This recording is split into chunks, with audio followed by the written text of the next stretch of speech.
Reta final do nosso programa dessa sexta-feira, eu estou recebendo no nosso estúdio hoje o Dr. André de Mendonça, que é cirurgião plástico, já passou várias dicas aqui pra gente de como esse limite entre a estética e a saúde pode se manter certinho, né? De quais são os procedimentos que são realmente considerados bons para quem quer fazer algum tipo de tratamento estético, e tem que ficar ligado também a questão dos profissionais. É sobre isso que eu queria que a gente falasse mais um pouco, doutor André. Cada procedimento, cada cirurgia, cada tratamento estético, ele tem os profissionais da sua área adequada, né? E aí, esse é um ponto que a gente vai continuar alertando para que os pacientes fiquem atentos a essa questão, né?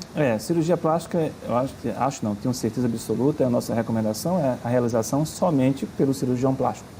Isso é uma coisa que tem que ser levada em consideração. Hoje se fala muito no fisioterapeuta dermatofuncional. Esse tipo de profissional, ele está apto para fazer procedimentos, tratamentos injetáveis, que sejam um pouco mais invasivos? Nós consideramos que esse tipo de profissionais, eles podem colaborar. Eu tenho na minha clínica fisioterapeuta funcional que vai ajudar a você, mas cada um na sua área de atuação e até onde pode chegar aquilo ali. Hoje existem, inclusive, várias discussões a nível de justiça entre alguns conselhos, Conselho de Odontologia, Conselho de Medicina, com a sociedade, na verdade, de cirurgia plástica, odonto, tentando demarcar o que é que pode ser feito por cada profissional. Nós, da cirurgia plástica, nós recomendamos cirurgia plástica somente com cirurgião plástico, ponto final. Não existe outra forma de realizar a cirurgia plástica. Os procedimentos não minimamente invasivos, nós acreditamos que tem que ser feito por um cirurgião plástico que tenha a sua formação ou um dermatologista que tenha a sua formação. Qualquer outro que não seja dessa área, nós consideramos que não seja apropriado para a sua realização. Mas aí existe uma discussão jurídica que está existindo nos últimos meses, nos últimos anos, para tentar determinar isso. Mas assim, a gente sempre procura, não é reserva de mercado de forma alguma, é a segurança do paciente. Do paciente, sem dúvida. A gente começou falando no programa de hoje sobre a quantidade de cirurgias plásticas que são feitas aqui no Brasil, né? E uma coisa que chama muita atenção também é a quantidade de crianças que estão fazendo procedimentos cirúrgicos. As crianças estão muito vaidosas. E eu queria saber a sua opinião, se o senhor realmente recebe mais crianças e adolescentes no seu consultório, se você tem percebido esse aumento, e qual a sua opinião sobre essa questão? Existem duas questões aí. Existem duas cirurgias básicas, assim, que são muito procuradas por crianças. Crianças mesmo é a cirurgia de orelha em abano. É uma cirurgia onde essa criança, a partir dos 5, 6 anos, ela já pode submeter a cirurgia, porque muitas vezes ela é motivo de chacota na escola, então fica chamando os apelidos de Dumbo, enfim, um outro N apelidos que pode existir, e as crianças realmente elas fazem isso com os outros, com os outros da escola, então tem a indicação realmente de fazer a cirurgia. Nós sempre recomendamos que o pai e a mãe não fiquem chamando atenção para aquele defeito, digamos assim, da criança, com aquela alteração. Deixe ela queixar daquilo ali e aí sim você leva para o profissional, porque muitas vezes acontece que chega o paciente no seu consultório, é a mãe ou o pai que leva e não procura, e nem fala absolutamente nada que tem alguma queixa, porque a criança já vai começar a relatar para os seus pais.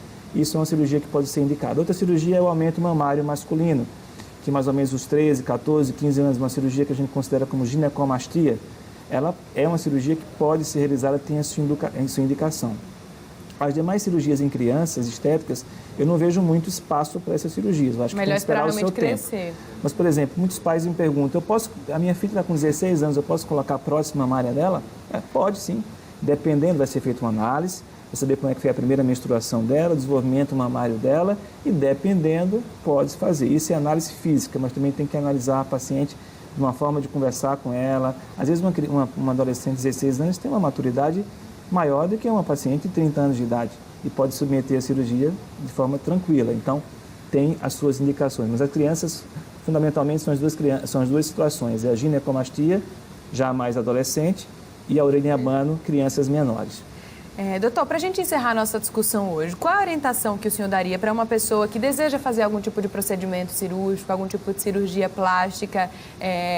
Qual é a maior orientação que o senhor daria? Para realmente analisar se isso é uma vontade dessa paciente ou desse paciente, né? Enfim, passa aí qual seria essa orientação? Eu considero 3 fatores. Eu sempre falo para uma cirurgia, pelo menos procurar esses 3 fatores para uma cirurgia bem sucedida.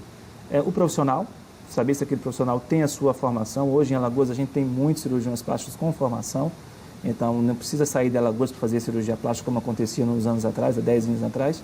Existem cirurgiões plásticos competentes, de boa formação em nosso estado, inclusive no interior de Alagoas.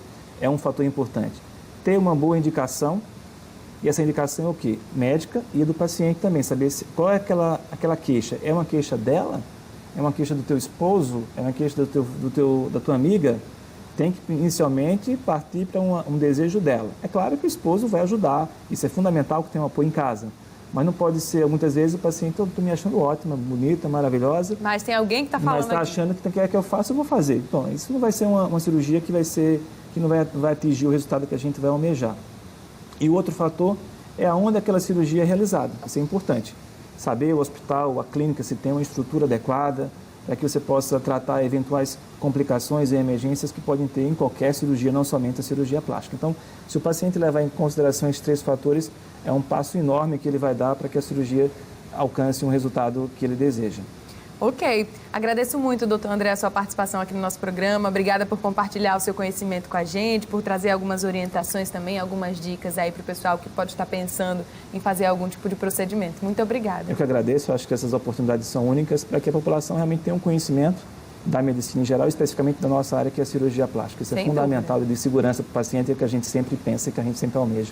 Sem dúvida, o recado está dado então. E o Pausa de hoje fica por aqui. Agradeço muito a sua companhia. Vocês ficam agora com Oscar de Mello aí no programa Cidade Alerta. Eu aproveito para lembrar que se você perdeu algum trecho do nosso programa, quer rever aqui algum trechinho, você pode conferir lá no portal TNH1. E amanhã a gente se encontra novamente. Segunda-feira, na verdade, a gente se encontra. Um ótimo final de semana para você. Segunda, às 4h50 da tarde, eu já estou aqui esperando para a gente discutir outro tema, bater papo aqui no Pausa. Um beijo bem grande e até lá.